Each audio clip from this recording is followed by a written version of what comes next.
Hello, my dear friends. Welcome back to my channel. So, this is part 6 of chapter 12 sound for NTSC students. हमने पिछले parts में बहुत अच्छे से बहुत कुछ कवर कर लिया है. अगर जिसने पिछले पार्ट्स नहीं देखे तो पहले वो ज़रूर देख ले. तो आज हम करने वाले हैं speed of sound in various mediums.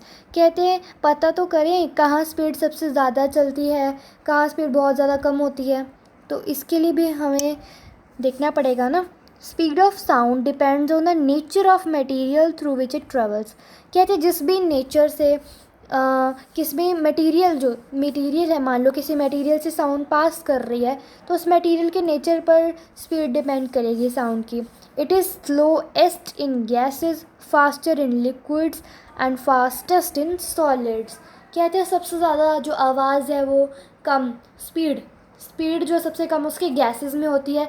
जब वो किसी गैस के थ्रू पास कर रही है, ट्रैवल कर रही है, तो उसकी स्पीड बहुत स्लो होगी. वेयर एज लिक्विड में थोड़ी ज़्यादा होगी. सबसे ज़्यादा सॉलिड्स में उसकी स्पीड होगी साउंड की. तो speed of sound increasing with the rise in temperature. अगर किसी जगह का टेम्परेचर बहुत ज़्यादा है तो वहाँ भी स्पीड ऑफ साउंड जो है इंक्रीज़ होगी. अगर कहीं जगह पर ह्यूमिडिटी ऑफ एयर यानी हवा में नमी ज़्यादा है, वहाँ भी जो है स्पीड फास्ट होगी. And speed of light is faster than speed of sound. ये क्वेश्चन आता ही आता है, बहुत बार आता है. कहते हैं स्पीड ऑफ लाइट, किसी लाइट की जो स्पीड है वो ज़्यादा होगी स्पीड ऑफ साउंड से, यानी लाइट ज़्यादा स्पीड से ट्रैवल करेगी. एंड एयर में नॉर्मल अगर हम एयर देखें तो ये आ जाता है, अगर 22 डिग्री सेल्सियस हमारा जगह का टेम्परेचर है तो वहाँ जो है स्पीड की साउंड होगी 344 मीटर पर सेकेंड. क्लियर? साथ साथ चाहो तो कॉपी पर नोट करते जाओ, नोट्स बनाते जाओ.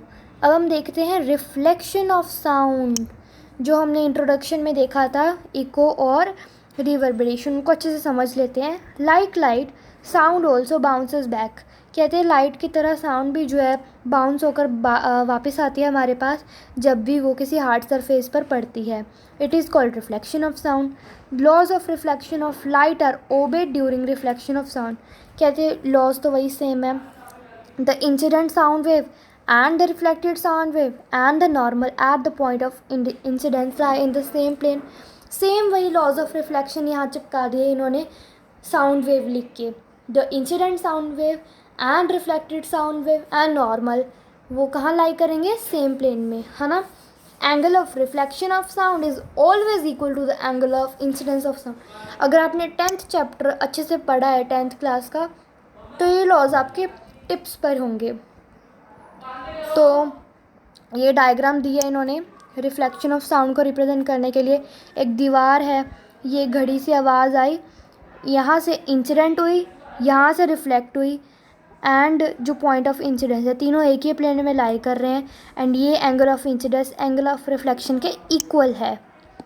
अब देख लेते हैं रिफ्लेक्शन ऑफ साउंड का first type, echo. The repetition of sound caused by the reflection of sound waves is called an echo. कभी पहाड़ों पर गए हो, वहाँ क्या होता है, हम कुछ भी बोलते हैं तो वहाँ से वही साउंड हमें रिपीट होकर सुनती है. वो क्यों होता है, क्योंकि आवाज़ पहाड़ों से टकराकर हमारे पास वापस आ जाती है. तो we can hear echo when there is a gap of 0.1 second in original sound and echo reflected sound. कहते हैं जब टाइम का गैप होता है 0.1 सेकेंड का ओरिजिनल साउंड और रिफ्लेक्टेड साउंड यानी इको में, तभी हम एको सुन सकते हैं. ठीक है. एको जो है तब प्रोड्यूस होता है जब साउंड एक हार्ड सरफेस से टकराती है, brick wall, mountain. As soft surface tends to absorb sound. जबकि सॉफ्ट सरफेस जो है साउंड को ऑब्जर्व कर लेते हैं, एब्जॉर्ब कर लेते हैं ना. So we to calculate the minimum distance to hear an echo. तो जब हमने कैलकुलेट किया कि अगर हमें किसी आवाज़ का एको सुनना है तो हमें पहाड़ से, दीवार से या किसी भी हार्ड सरफेस से कितने दूर खड़ना होगा, तो स्पीड का फॉर्मूला क्या होता है, डिस्टेंस अपॉन टाइम. तो स्पीड कितनी होती है एयर की 22 डिग्री सेल्सियस में 344 मीटर पर सेकेंड. ये मैंने पिछले पार्ट में भी बताया था. तो 344 हमने स्पीड की जगह फिल कर दिया. अब डिस्टेंस हमें पता करना है ना, टाइम हमें दिया हुआ है 0.1 सेकेंड। तो जब हम इसे निकालेंगे, फार्मूला को थोड़ा चेंज करेंगे, मॉल्ट करेंगे, तो डिस्टेंस का फार्मूला आ जाएगा हमारे पास स्पीड मल्टीप्लाई बाय टाइम, जिसका मतलब है 34.4 मीटर। अब डिस्टेंस रिफ्लेक्टिंग सरफेस और ऑडियंस में डबल हो जाएगा ना, हमने जो ये डिस्टेंस निकाला है ना, ये तो डबल होके जब वापस आएगा। हमें तो एक तरफ का पता करना है ना, कितनी दूर खड़ना है, डबल का थोड़ी पता करना है कि जाके वापस आने का डिस्टेंस थोड़ी पता करना है। हमें तो बस ये पता करना है कि कितनी दूर हम उस वॉल से खड़े, तो उसको 2 से डिवाइड करना तो इम्पॉर्टेंट था ना। तो जब हमने इसे 2 से डिवाइड किया, हमारे पास आया 17.2 मीटर एट 22 डिग्री सेल्सियस। अगर किसी जगह का टेम्परेचर 22 डिग्री सेल्सियस है एंड हम किसी हार्ड सरफेस से 17.2 मीटर दूर खड़े हैं, तो हम एको सुन सकते हैं। Rolling of thunder is due to multiple refraction of sound of thunder from a number of reflecting surfaces such as cloud and the earth. ये तो नॉर्मल से बात है, ये हम छोटी क्लासेस से पढ़ते ही आ रहे हैं, है ना। अब हम देख लेते हैं reverberation, very important. The persistence of sound in a big hall due to repeated reflection of sound from the wall, ceiling and floor to the half is called reverberation. अब कहते हैं, अब आपने कभी सोचा है कि अब हम कमरे में बैठे हैं तो यहाँ से आवाज़ क्यों नहीं आ रही, दीवार में हार्ड सरफेस है तो सिर्फ पहाड़ों पे आवाज़ क्यों आती है? तो ऐसा नहीं है।